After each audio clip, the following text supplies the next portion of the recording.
Hello, everyone. Welcome to our Talk to the Recruiters, number 5. Today, we're going to concentrate on our education industry. I want to send out a quick poll for everyone that are joining us as attendees. And if you'll just let us know if you're a student, faculty member, staff, that would be great. I want to do a quick introduction for our panelists today. And then they're going to tell us a little bit about their organization or school district. I do want to remind you that University Career Services is hosting a virtual education career day on May 14th from 1 to 4 p.m. You can register in the Career Fair Plus. I don't know if it's open just yet, but you can keep checking back and check the website in Career Services for University Park. You can also download the app to just search for Career Fair Plus on your mobile device, okay? So first of all, let me tell you who's in our panel today. I'm Nicole Darling. I'm the Eastern Region Employer Engagement and Career Specialist. I'm going to be your moderator today. As part of our panelists, we have Julie Evans. She is the Division Teacher Mentor Coach for Accomack, I hope I pronounced that correctly, County Public Schools. We also have Andrea Hopper. She is the Director of Human Resources for Central Bucks School District. We have Toy Tanton, who is the Administrative Coordinator for Recruitment and Retention at Prince William County Schools. We're also lucky enough to have Greg Mason. He is the Director of Education Advising at Penn State. And we have Tim Newbert as well, Executive Director of the American Association for Employment in Education. So what we're going to do today is I'll ask a few general questions to get us started. And then if any of our attendees have any questions, they are welcome to put those in the Q&A pod.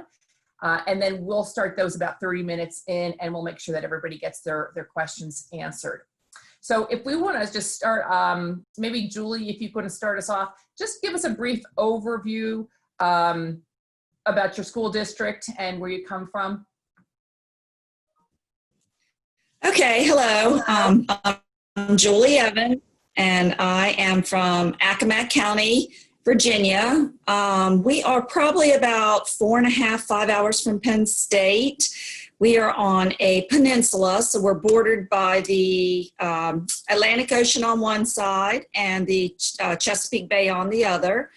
And I call it God's country. It's a beautiful area.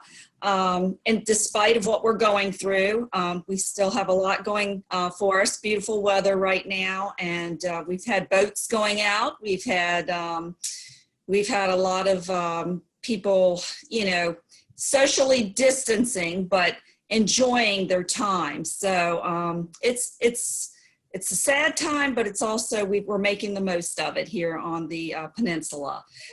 We have 11 schools in our county, so we're rather small. We're in a rural county, and we have about 5,300 students and about 520 teachers right now in our county. And we're very supportive of our teachers in our division. We have a 3-year mentoring program. And we love to recruit Pennsylvania teachers to our area. Excellent. Andrea, do you want to go next?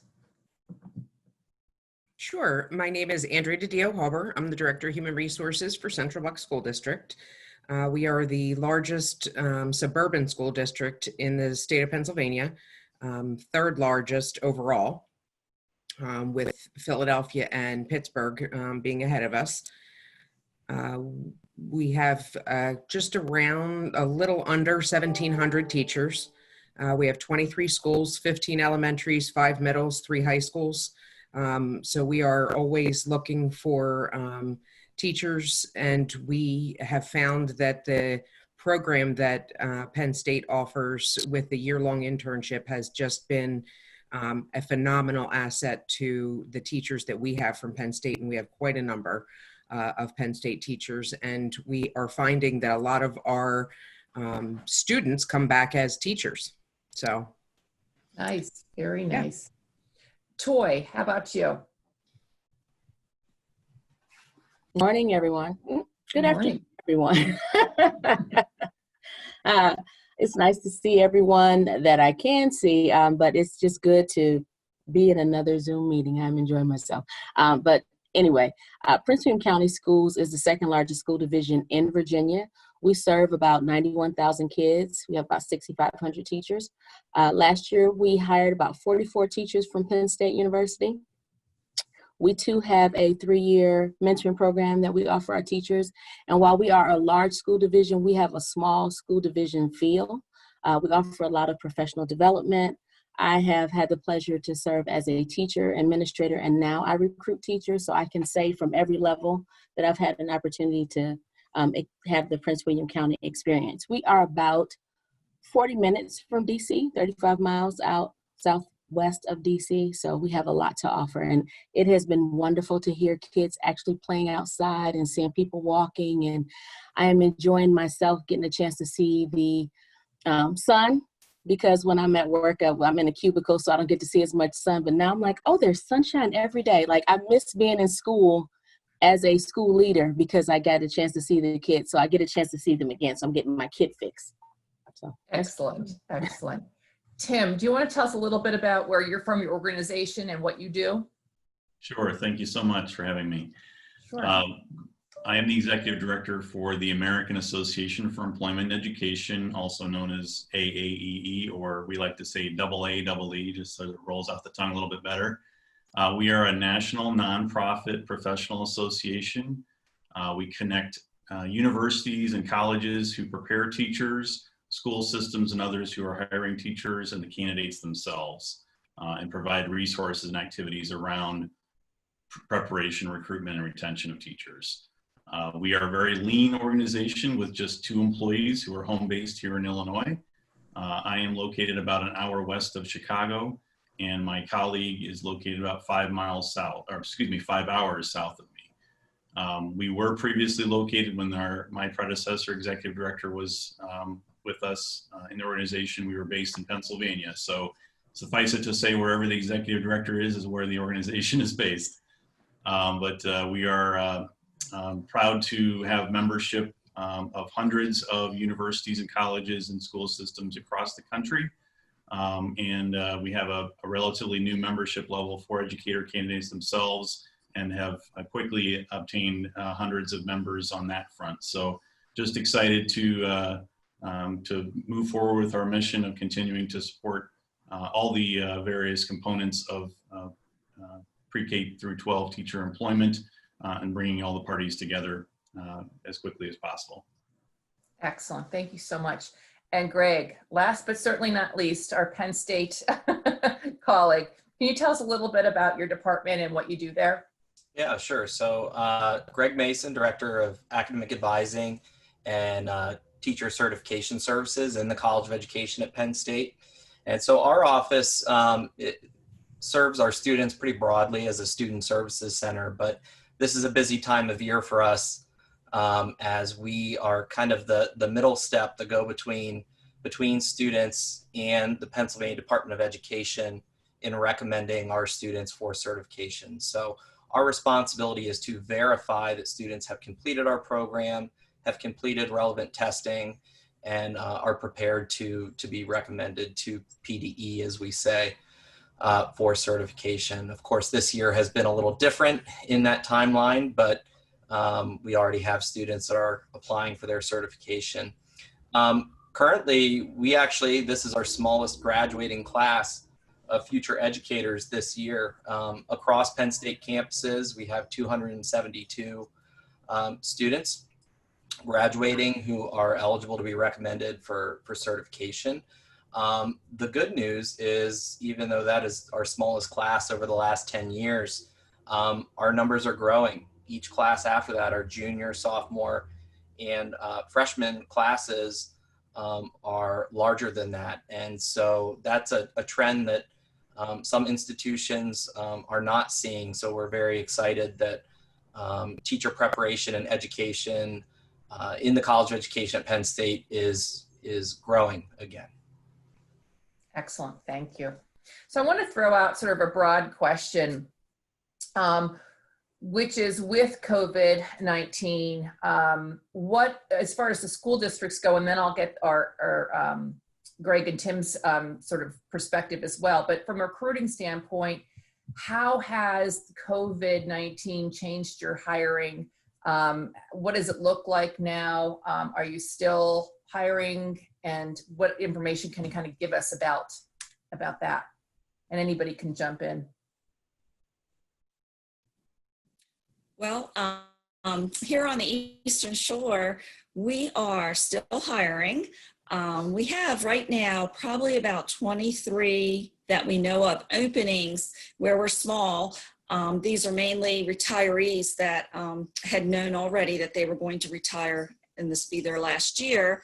So we are still interviewing, and virtually, of course. And we had probably 8 or 9 job fairs lined up that, of course, we could not get to. So we're doing a lot of virtual Skyping and virtual job fairs, the director and myself. And we have in and out fluctuation with our teachers. We have not sent out contracts yet, so thus we don't know how many more we will need this year. Last year, we had a large fluctuation. We needed about 60 teachers, which was probably one of the largest years. We had a lot of retirees. However, we did have some people that decided to relocate. We have some government and we have some military that leave the area after so many years that are transferred. So we had some larger overall transfers last year. This year, hopefully won't need as many. However, we are always looking for teachers.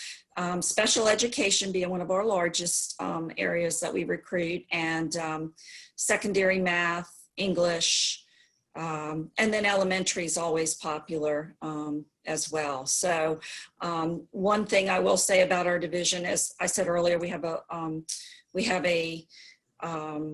great mentoring program, but we also we try to meet the needs of those teachers coming into our division, whether it be technology. We're upfront with them with where we're going for next year with education, and we try to help them early on with any of their needs. We have a huge ITRT department, which is very, very supportive with our teachers' needs as far as technology. So we embrace whatever their needs are and help train them early on. So we're always there for them. Thank you. Thank you very much. Toy, what's happening at your district? Well, likewise, we are still hiring. I think so far this season, we're up to like 221 teachers. Last year, we hired about 800 teachers. So we always have positions that are available. We are site-based. So that means that the principals hire their own teachers. So what that looks like is when you apply for a position, we have a list of vacancies and you can apply right to that school, and then the school will reach out to you and they will plan their interviews. So we're still doing that, and we're having Skype, Zoom, phone calls, things of that nature where we're hiring candidates. And we are still, like I said, we still have a lot of openings in all areas: elementary, SPED, ESOL, middle, high, everything. So we're still going. Good. Good to hear. Oh, and we are offering, so we are participating in the virtual fairs. We also are having what's called a teacher interview day, which is where we vet all of the candidates, and then we send those to the schools, and then the schools will reach out to those candidates and interview the candidates. So yeah, we're still chugging along. Good. Andrea, how about you? So we're a lot like Toy. Our individual buildings, our principals in those buildings hold the interviews. Central office manages the retirements and what positions we are filling and not filling. We are slowly getting some additional retirements in this year. I think some of that has to do with people being concerned that they're going to go to a virtual model still in the fall. And I think that their level of concern is, I'm too far into my career and I'm too close to retirement to learn how to do this or continue doing this. So they're ready to I'm done. So I think that that's why they're starting to trickle in, because they know that, we're still kind of up in the air with regard to what's going to happen in the fall. And it's going to be a lot of upheaval, quite frankly. The likelihood that we're going back normal is slim. So some folks we're finding really just don't even want to deal with what they're going to be dealing with and try and navigate that. Plus, it's a lot for our veteran teachers. It's a lot of new technology that they really just don't want to find themselves learning at this late stage in their careers. So we are filling positions on a regular basis for leaves of absence, for folks that are going out to start families, for medical leaves. And we obviously, like most of you with sabbaticals, they have to have them submitted by a certain date, so we know what we're planning for next year. So excellent. Tim and Greg, what are you seeing as far as the industry goes? Any trends? I mean, of course, we know that all schools in Pennsylvania have certainly gone online since mid-March, I believe it was. What are you seeing in terms of hiring with other school districts? I think there's, certainly with everything, right? There's some level of uncertainty in almost every organization. But from where I sit, I'm seeing and hearing that hiring is continuing. In the area of teaching and education, we just had we spun up very quickly a virtual job fair. April 23rd, we hosted an event, and we had over 100 employers from 30 states represented, and they were chomping at the bit to get to candidates. And we were fortunate to have 1,500 candidates to match up with them. So, I see on both sides of the equation, there's still a great interest in making those connections and getting those positions filled. Great.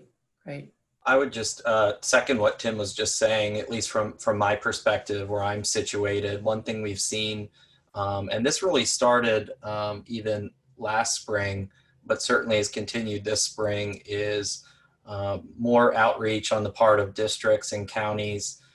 So there seems to be a growing demand at the same time that there's been a bit of a drop off in supply from teacher preparation programs. So we've seen kind of more proactive outreach by districts and counties sooner, which means that the students are coming to us sooner saying, hey, such and such a district is interested in it. Previously we may not have seen that until April, and now we're seeing it even in February, in January in some cases, for the following school year. So I think that's something that's been a shift, and that's been a shift in a good way. And I don't think that's changed too much in the last 6 to 8 weeks, which is, it's always nice to hear from folks in districts and in counties, because, that really reinforces what we've been saying to students is, regardless of the format and what it looks like, schools will need new teachers for the coming school year. I think the demand has increased, if anything, it seems like. At the same time, like I said earlier, this year's class is our smallest graduating class in 10 years. But luckily our numbers look like they're going to be swinging up the next few years to help meet that demand. I think it's really interesting, even what Toy and Andrea had said about a lot of faculty choosing to retire at this point instead of diving deep into the technology, which is where it does seem like it's going, which makes your jobs that much more, important and certainly stressful, trying to fill all of those positions that you normally probably had a couple of years before you had to fill them. So does anybody have any idea? I mean, we're sort of in the same boat as an educational institution, but I know, Andrea, I think you mentioned that the likelihood of going back to a physical location is not great. So what kind of things for a student who would be starting a new job in the fall, what would they be looking at as far as that role as a teacher, which they probably hadn't expected when they first started this journey? Sure. No, I don't think any of us were prepared for something like this happening, in all fairness. But the way our folks have rallied and just gotten behind it and just really took the ball and ran with it has been phenomenal. What we are seeing is, in a lot of cases, the students that are coming out of college now are so tech savvy and so on top of the different applications that can be utilized and the different things that can be utilized in a classroom are just things that even we that are dealing every day aren't seeing. So that's a real plus for them. So I think what they will see, if I had to guess, I think that they will see a face-to-face and a virtual model. I think what a lot of folks are talking about is, maybe 3 days online, 2 days face-to-face. And then there's also conversation about certain periods, certain days of the week, to limit the amount of students that are in buildings. Quite frankly, I have absolutely no idea how we're going to manage a student not getting on the wrong bus or getting back to the right home when we're doing it this way, but we're going to figure it out, obviously, and it's going to take some time this summer for us to work through. But I think that they're going to see a virtual model and an in-person model. I think the fall is going to be a little bit shaky for us because we're all thinking about the current pandemic and the flu season, and that's the scary part. Whereas by spring, I am fingers crossed and very hopeful that we'll all be face to face again, although it will be different. It will be the quote unquote new normal that everyone's talking about. But we at Central Bucks believe that the face to face is still truly the best way that our students learn and engage and interact. And while they're very resilient to what we're going through right now, that it doesn't make up for the face-to-face interaction of actually sitting down and working with students on different applications and projects and learning theories. Thank you. Toy or Julie, do you want to add anything to that? I agree. I think we're in Oh, go ahead. I'm sorry. No, go ahead. Go ahead, Julie. I was just thinking we're in uncharted territories. I do think it will be a roll-in model. However, given the instructional time that we're required to have, I'm interested to see how that plays out. The only part about virtual school that will continue to be a barrier, I think, is equity in learning. Because we don't know what the children are facing at home. I mean, even if we give them devices, that is just one piece of it. Right. So just making sure that they have the correct number of instructional minutes, but that they're given the same opportunities to learn is what the biggest challenge is going to be. I ultimately think there's going to be just a lot more responsibilities placed on the school to make sure that it's sanitized and masked and hands washed and things like that so that the kids can be in there. Plus, we can't just have parents off for this amount of time either. So that's my guess. That's the book of Toy. I could be completely wrong about that. I think we're all guessing at this point. I taught for 7 years and was a building administrator for 5. So it's going back to, everybody's going back to school at some point. Oh, I hope so. Yeah, they're going back. They're going back to school. I think a lot of parents would be very happy to hear that. Julie. Yeah, I have to agree with both Toy and Andrea. We're in uncharted territories, and luckily for us, we are small divisions, so we only have 11 schools. So our teachers have been really great about team planning amongst the schools and common grade levels, as well as vertical team planning, trying to support each other of where their kids need to be when they finish a grade level. And, the hardest thing is right now, instead of new instruction, we're doing a lot of review instruction. Of course, for next year, we have weekly meetings with our state superintendent. So we were on one this morning with him, and,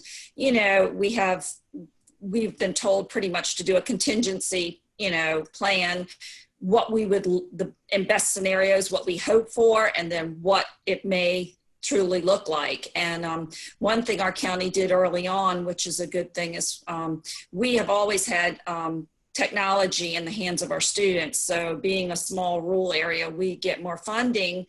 All of our students in grades 6 through 12 have Chromebooks given to them. And those are to keep after graduation. We have a huge ITRT department and tech department that's able to refurbish and keep those machines going for these students. So this year we ordered grades 3 through 6 to make sure they all had them also. So we've been able to do a lot of online learning. I'd say the biggest challenge has been the technology with us being in a rural area, accommodating the needs of technology for our students. And then again, we also have done learning packets. So those that do not have the bandwidth or the availability with their hotspots or being able to drive to where we have hotspots located, then they still have the option to do learning packets. But the teachers have been just so creative in our division as far as doing all kinds of virtual learning. It's amazed me. It's absolutely amazed me. We had one, as a matter of fact, on the Today Show this morning celebrating. Wow. She's taught with us over 40 years. She is retiring, but even herself, after all these years, is still teaching and learning technology so she can reach out to her students. So she was featured this morning. So we were really proud of her for having that this morning and being honored through its National Teachers Week. So yeah, that's exciting. Congratulations. That's wonderful to hear. Greg, what are you advising students as far as those that are graduating in the next week, as far as planning for that first job and starting in the fall? Yeah, I think, well, the first piece of it is their certification. And so that's really kind of the most imminent, the most pressing concern right now. And I saw there was a question about this already, was maybe the short term, the biggest obstacle that we have for some students is the closure of test centers. And for students who have all of their certification testing completed, things will proceed as usual. And we're already seeing those applications for certification coming in. And so we always recommend that happening as soon as possible in the month of graduation. So whether it's getting a job here in Pennsylvania, or if they're then turning around and using that Pennsylvania certification to apply for a Virginia licensure, for example, we want to get that process moving. We are fully expecting delays in the certification process this spring compared to normal. Some of that is tied to a change in the timeline at Penn State, at the university. Everything from final grade reporting to degree conferral is running 2 or 3 weeks later than usual. But then at the Pennsylvania Department of Education, I think there are going to be delays. Some of that is a staffing issue. And so we're trying to tell students that, if they're in a situation where they haven't been able to complete their testing, we're not sure at this point when test centers will reopen. It's promising the ETS, who is a large test vendor for the Praxis testing. They are in the process of developing a proctored test from home option. Okay. We hope to get more information on that the end of this week or early next week. Some of our elementary ed and special ed students use an exam PECT that is vendored by Pearson, and we haven't heard anything from them at this point about a proctored test from home option. So we're just encouraging students, if they have outstanding testing, to go ahead and reschedule their test. And hopefully things will reopen in time for them to do that. But for our students who have all the testing completed, things are proceeding as normal, and just met this morning with some of our staff that are helping to process the applications and double check the test scores and final grades and GPA and things like that. And so we're moving forward full speed. Our goal is always to do our part as quickly as possible so that we can then get the application to the Pennsylvania Department of Education as quickly as possible, which will speed things along in turn, because we know the longer that we go through the summer, the longer the processing time is in Harrisburg with PDE. So that's kind of where things stand right now. I think that the most pressing issue for some students is the testing issue. Right. And so Tim, I think this is a good segue to you. What are you hearing about the difficulty with the testing and with districts hiring? Are they giving some flexibility with students that haven't, been able to get that testing done because those centers are closed? Yeah, I'll be honest. I haven't heard a lot or gotten a lot of visibility to that particular issue. But my sense is, and I actually spent 20 years in K-12 human resources myself. My sense is that recruiters will be very understanding of that situation. And to Greg's point, I think if the more candidates can share with recruiters about the status of their application, where they are in the process, that's helpful. Again, I think teacher recruiters are going to understand that, in their state and in every state, there are variances of how this is being handled and how quickly it's being addressed. So, what I hear mostly, is around the issue of, hey, all these teacher job fairs that I was planning to go to have now been canceled, these live events. And so they're looking for outlets, they're desperate to connect with candidates. There are some that are, just as we've talked about with teachers, there are some teacher recruiters that are, less than ideally comfortable with a virtual setting, but that's what we have to go with right now. So, you do what you have to do and you figure it out. Yeah.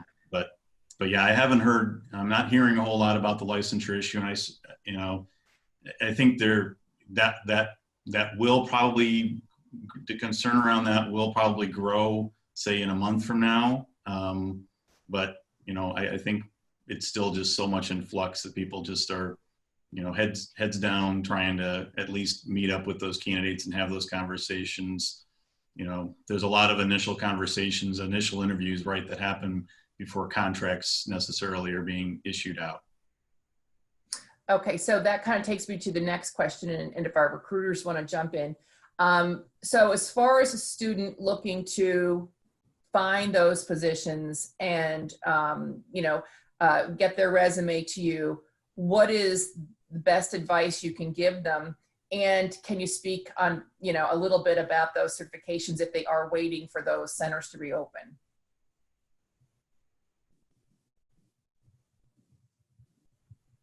So we're asking for our teachers, candidates, to just apply like normal. We do offer provisional license pending the fact that you have a college verification form, because we understand that what you all are going through. So the requirements didn't change, but as Tim said, just make sure that you can tell us what's going on. I mean, I also play student teachers, so I had a number of them that are in flux. And so what has happened is some of the colleges have been a little bit more flexible with what they allow their requirements to look like before graduation. So if all of that can be communicated, it's like a big ripple. But yes, we are still looking for the same requirements. We just ask that if there's something that's going on that you're in the process of taking care of, that you just communicate that with us, or it's indicated in your college verification letter. Okay. Andrea, any advice as far as the connecting to those positions? We're in the same position as Toy. We are posting our positions still the same way that we always have. And so we're also reaching out to colleges and universities to put them up on their boards as well. But we are requesting very similar to Toy. Apply, it will say in the posting that it requires a specific certification. And if you haven't gotten to that point, we're just kind of giving you the loophole in the system for our paperwork system for you to be able to upload and continue on with the application process. And we can certainly work with the provisional piece until you pass the test and get that back. Great. Julie, anything you wanted to add to that you may be doing differently? Pretty much the same thing. We're asking them to go on our website and we have a link to Talent Ed where we have all of our positions are located there, and they can apply. And then, even if they don't think, as I said, they've got everything they need, just apply, because we're very good at looking through things. We're being very considerate of their needs, and we'll work with them. The Virginia Department of Education, we've had some waivers go through this year for certain things. I know they just sent something out about hands-on CPR, that, you know, they're putting a waiver out there as long as you have the other two parts of it, that, you know, they can do a waiver for that as long as they're doing an online piece. There's lots of different waivers going out, especially in Virginia. So we've been keeping up with that on how we can meet the needs of our teachers that are applying. And again, with the testing and everything, we're willing to work with them. So, you know, we still ask them to apply, and we'll see what we can do for them. Great. At this point, I have a ton more questions, but there's also a ton of questions from our attendees. So I want to bring them in so we make sure we hit all those.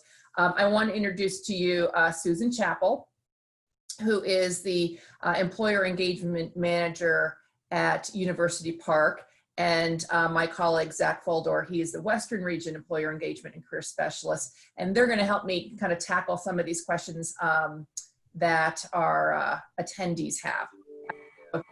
Hi, Zach. So do you want to start with the first question? Sure. And I want to congratulate all our panelists on answering 2 of these questions already. So thank you. Spot on. I know you guys talked a little bit about your short-term changes due to the pandemic, and obviously trying to figure out what this means long-term. But there was a general question that kind of speaks to the overarching impact that you anticipate you will see in your industry moving forward. So the question was, how has this pandemic affected the field of education? So I'll answer for Central Bucks. So at this point in time, I can't give a clear answer on what the impact is going to be. I can tell you that for the 21-22 school year, we are looking fairly status quo. However, that's not what we're thinking is going to happen in 22-23. When we're looking at more of an economic issue with regard to what we're bringing in financially from our tax revenue in the area, as well as local earned income tax, and how it's going to affect the position that the district is in. So I think right now, for getting through the next school year, I think that we're in a comfortable position. But for moving further out, I think that there is going to be some discomfort. There's going to be some looking at where we can trim things down. We are hopeful that we are not going to have to be in a position where we need to furlough anyone, because, you know, obviously that is the last thing that any of us wants to get behind and to work through. But if that is what happens, then, you know, we address that as it occurs. But our goal is to make sure that, you know, really strong teaching and learning is occurring on a daily basis, and making sure that our kids are getting the best education possible. So that's where we are at the moment. So for next year, we're in an okay position. Well, better than okay. We're set for next year. It's the years following that we are trying to figure out, without knowing all of the facts, where we are. So we're looking at our crystal ball, so to speak.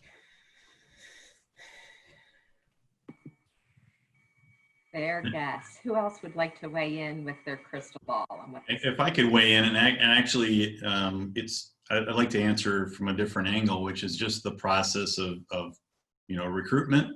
I think that virtual recruiting is going to be a more of a staple going forward. Mm-hmm. Not just because, I mean, obviously for the most part it arose this year out of necessity, but now there's a lot of you know, hiring administrators and teacher recruiters who have gained that experience, and they've gotten over that hump, if you will. And I think there's a silver lining to that, in that recruiters are able to connect with candidates other states and across the country more easily, more cost effectively, much more cost effectively than they could have before, and vice versa. Candidates from across the country can at least dip their toe into, let's have a conversation with this district in Pennsylvania. Let's have a conversation with this district in Alaska, and I'm heartened by that. And our organization is constantly encouraging candidates to consider relocation, understand that there are a lot of, components to all that, but candidates who are open to relocation will have significantly increased opportunities in their pick of the litter. So that's something that candidates should keep in mind. And again, recruiters who are willing to cast a wider net have a better chance of catching the big fish that they're looking for. Right. I'm gonna, yes, we were already in a teacher shortage. So the great news is we have jobs for all of them. The biggest lesson, if you have not learned already in being an educator, is flexibility. There will always be a need for teachers. There was a question, I see something about getting an ideal job. You want to have a placement that you're comfortable, but so far as will there be jobs available? Absolutely. That's not going to stop, because despite the economic trend that's going on, the kids didn't leave. So as long as we have students, we have a need for educators. So that won't change. In Prince William, I know the Board of County Supervisors just voted not to change the tax rate for next year. So what that might do is impact either our STEP or our COLA, but it won't impact the fact that we have jobs. So in that regard, we're stable with that. So. Yeah, I'll from where I'm situated, I would totally second what Tim and Toy just said, in that the students that we see, and this goes back even into student teaching, right? The students that we see that are not only doing okay, but going above and beyond and thriving, are the students who are not only open to learning, but are adaptable and flexible, and then are able to kind of reflect on that experience and learn from it and use that effectively moving forward. And being in the College of Education at Penn State, we have students who graduate and go and take teaching positions all across the country and beyond, internationally as well. And so I think what Tim mentioned about virtual recruiting really expanding, and maybe that was happening already, but the rate at which that happens has accelerated, I think is really going to be a benefit to our students, especially those who, for that initial teaching position, are very open to maybe, not going back to their home communities. That's very common to hear when we have students coming in at 18 years old that say, well, I know a teacher in the school I went to who's probably retiring 4 years from now, and maybe I can get in there and time it just right and take that position. And my question is always, well, that sounds amazing, but what if that doesn't happen? And so, of course, we see a lot of growth over the course of that 4-year period. But I think being adaptable, and again, because so much can happen virtually now, being open to those opportunities that come up, and being open to moving just a little bit out of your comfort zone and trying to learn from that, I think is important.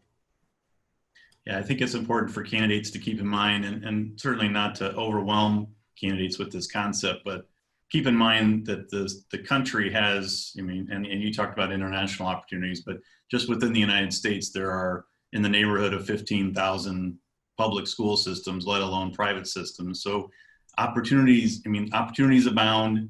One of the concepts that I like to talk about is, if you I grew up in Grinnell, Iowa. I grew up in a town of 10,000 in central Iowa. There are Grinnell, Iowas all around this country. And it's a matter of, it can take a lot of effort, but you can find a community that's similar to one you're familiar with and can relate to in another part of the country. And they may have the teaching opportunity that you're looking for, whereas your home community does not. I have to say, we've done 5 of these recruiter talks now, and the biggest takeaway for every industry is flexibility. Students that have that ability to be flexible, maybe change the plan they originally thought they were going to go with, and be able to pivot and look at another opportunity is where employers are really looking to say, yes, this is the kind of employee that we want to have, somebody that can be flexible and see different opportunities. So, Zach, do you have another question? Yes, we do. The next question here is in regards to resume advice for our students. What are you, to the recruiters here, what are you looking for on a resume? And are there any specific technology platforms that you're looking for your teachers to have experience with? And, addressing that maybe perhaps for both our soon-to-be or recent grads and also any alumni who may have been laid off or furloughed due to the current situation. I would definitely say in Accomack County, for us, I think anytime you have something like this that's affected us as a whole, country, nation, and we see people resorting to technology, anything you can boast about your abilities with the technology is a definite bonus or plus. I know a lot of, as we said earlier, a lot of candidates come out now knowing so much more with technology, but not knowing that we are moving, whether we're moving that way or not moving forward. I think their comfort level, knowing that they feel comfortable with it and that they'd embrace it, that's going to be a big plus as far as, recruiting and you don't know, we could start going back and then have another, episode with this, and it could we'd have to go back again. So it's just knowing that they have that comfort level, or that they feel comfortable in doing something like this. That's a plus. So I would say anything they can tell us about their ability with technology, and their willingness to be flexible and learn. That's the biggest, I'd say, thing we look at.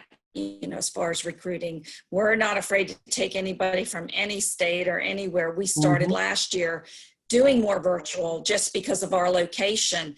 And it was great. We had candidates come from Midwest. We've had candidates come, and we've been very fortunate. So stepping out of your comfort zone is not always the worst thing. Sometimes it's one of the better things for a person. So I would agree with Julie. And this platform for virtual interviewing has been something I've been pushing for some time.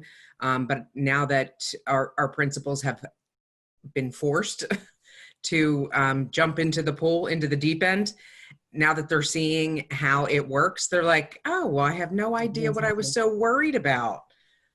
So, we're working with our principals just like we are with new teachers, and helping them really realize that it is not as painful as it's going to feel. You just have to jump in, try it a couple of times, and then, you'll get more comfortable with it. One of the things that we really strive for is flexibility from our applicants, and understanding that every kid doesn't learn the same. So if every student doesn't learn the same, neither does every employee, and neither does every principal. So just, being adaptable and being able to have conversations and kind of meeting people where they are. I would agree. I think in looking at your resume, you want to make sure, and this is going to sound silly, but I think we can all say yes, is make sure it's accurate. Make sure you have proofread it and had somebody else proofread it. Make sure that it has some type of results, like, because I did this, this happened. And we're looking for a person that can teach the whole child.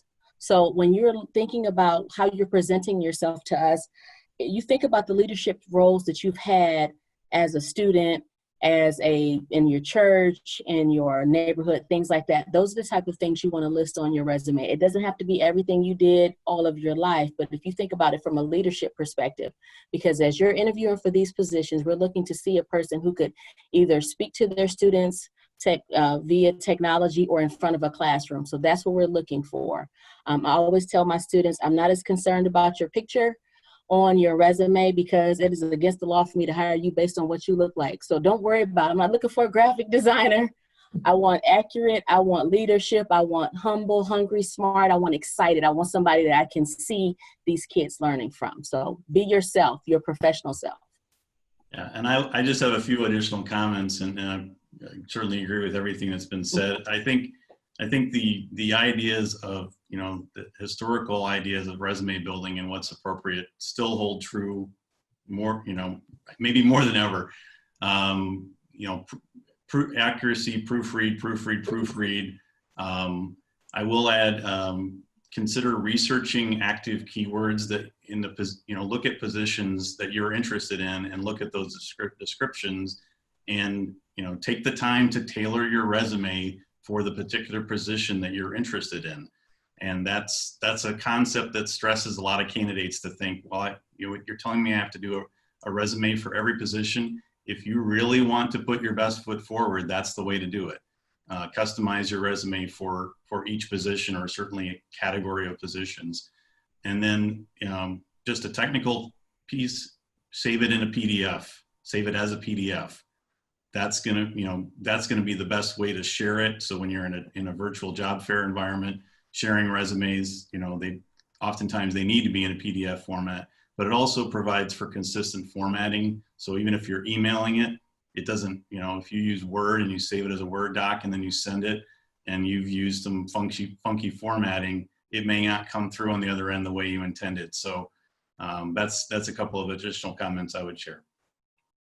Just to jump in on what Tim just shared, always make sure that you check your cover letter and make sure you're sending it to the right person in the right district. I can't tell you how many letters I get that are, dear Dr. So-and-so at such and such a school district. And I'm like, what school district?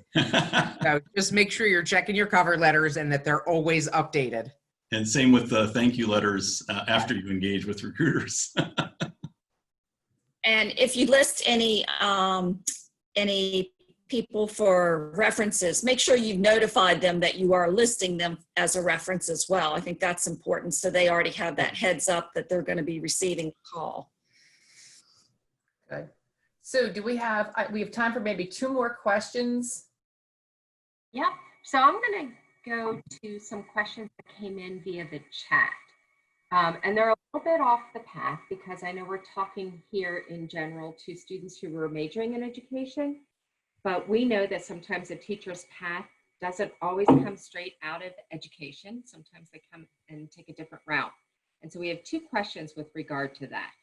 The first is, if you are an IST major, are you able to be a teacher? And what kind of teaching degree, class, certification would you need to move forward in that pathway? And then we'll tack on, this one was for Tori. In PWCS, do you need a teaching license? You do. You do need a teaching license. For our ISTs, they still need to hold a professional license. I can go through while others are answering the question to VDOE to pull up. There's a test that you'll have to take, but yes, they will still need to have a teaching license. And Sue, I can jump on that IST major question. So yeah, so at Penn State, IST is not a teacher preparation program, but we have an increasing number of individuals coming back to us asking about post-bachelor's certification options. And sometimes students will couple that with a master's degree program. Other times they will just do what they need to do to fulfill the certification requirements here in Pennsylvania. But this is something that isn't limited to Pennsylvania. There's been a real growth in post-bachelor's programs across the country, and a lot of that is in response to the growing number of people who are doing career changes. People who might have been engineers or worked in private industry and decided at some point that they wanted to go back and become a teacher. And so there are programs that people can complete after they have their bachelor's degree that lead to teacher certification. At Penn State, we have a handful of those.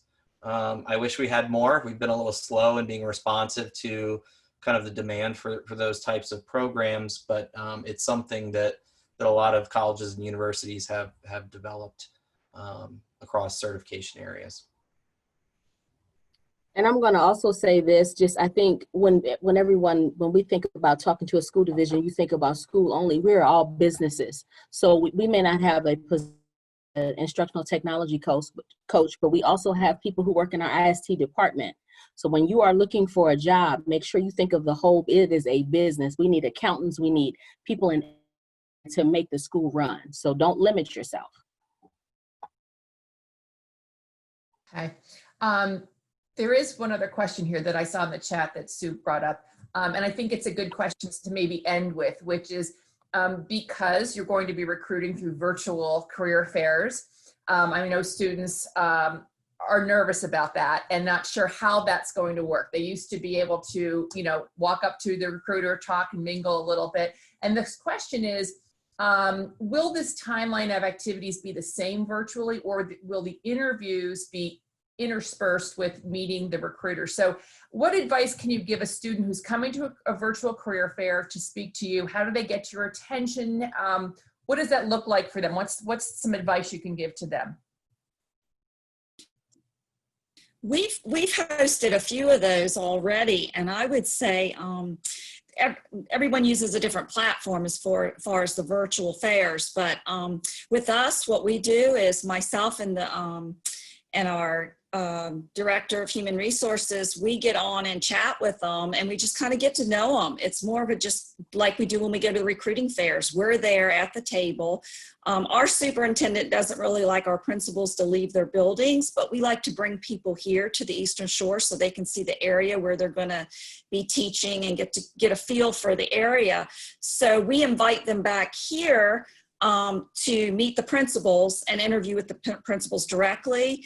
So what we do is we usually just get a feel for the student, talk to them, see if they would be interested in a virtual interview with the principals.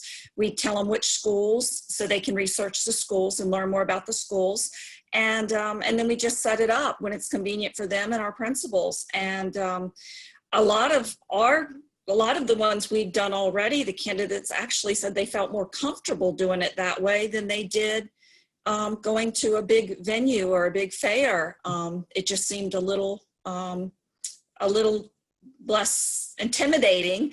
And then they were able to also, have time, which right now we're, yes, we'd like to have contracts and offer contracts and have a yes right on the spot, but we understand people like to visit the area as well too. So we're being very flexible, and especially if things change and start lifting, and they're able to come and visit the area, we take them around and show them the schools and get them to meet firsthand.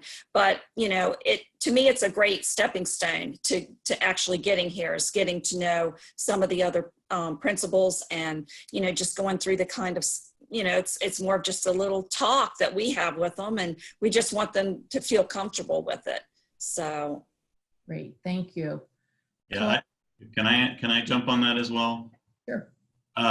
So I think as Julie just said, the platforms vary and the approach used. So in our case, we're hosting 100 different districts. Even the way that each of them is approaching it within our platform is going to vary. So I think I appreciate that the challenge for candidates given that situation. I think candidates should try to hopefully the host, or whether that's a district or an organization, is sending out some information in advance to give them a sense of what that's going to look like. But candidates also, I think, regardless, should come into it with the expectation that they may have a video chat as part of that. It may just all be text-based, keyboard-based chat. Prepare for it, dress professionally, which I think is just a good thing to put you in the right headspace, and then treat whatever those interactions are, treat them as professionally as you would in person. But again, in our event, we saw it primarily was about those introductory conversations and sharing some basic information and pursuing potential interest, and then planning some future conversations, whether video chat or at some point an in-person conversation. So, again, I absolutely appreciate the challenge of all this with candidates, and districts are learning, organizations like ours are learning, and we like to think we're getting better as we move forward, right, in communicating and setting those expectations. But yeah, I appreciate everybody's patience with all this. Yeah. Toy, did you want to just add some advice in there for students? Yes, I would. That would be great. Don't wait. Apply now. Take your time. And you don't have to wait to the day of the event to reach out. You all have an amazing opportunity with technology that you can look into our school divisions and really look and see what you like. Each individual school has their own website. You can reach out to the principals. You can reach out. I mean, we're all recruiters. I mean, I work in the Department of Human Resources, but we are all recruiters. So if you have a question asked, don't wait, because there might be a limit on the time that you can spend with talking to somebody during a fair, that you can have it limitless on a different day. So sell yourself, think about it. You've experienced this. You think about your kids. Don't use their names in the interviews, but think about the kids that you've had the opportunity to engage with. Use that information. Good luck. You'll be fine. Andrea, I'll leave it to you. Any last words? They cover it pretty well. They did. They covered it fantastic. I have to agree with Toy, though. I can't tell you how many times somebody uses a student's name. Just be careful. Okay. Well, we are out of time. I want to thank you all so very much for coming.